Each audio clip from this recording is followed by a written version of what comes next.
সুন্দরবনের নদী, খালে মাছ ও বনে প্রাণীদের বিচরণ প্রজনন সুরক্ষায় আগামী ৩১ অগস্ট পর্যন্ত টানা ৩ মাসের জন্য বন্ধ হচ্ছে সুন্দরবনের দুয়ার।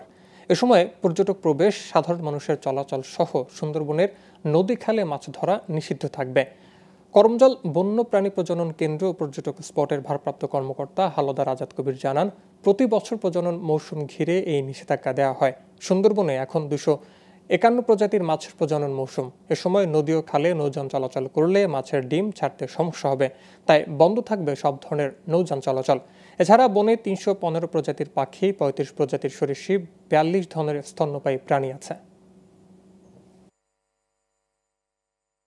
জুন মাসের 1 তারিখ থেকে জুন, জুলাই, আগস্ট মাসের 31 তারিখ পর্যন্ত আমাদের অর্থাৎ জেলে বাওয়ালি পর্যটক সব কিছু বন্ধ করে দেওয়া হয়েছে। এবছরে অন্যান্য বছরের নাই, এবছরে এই 3 মাস সুন্দরবনের সমস্ত ধরনের নৌযান প্রবেশ নিষিদ্ধ ঘোষণা করা হয়েছে।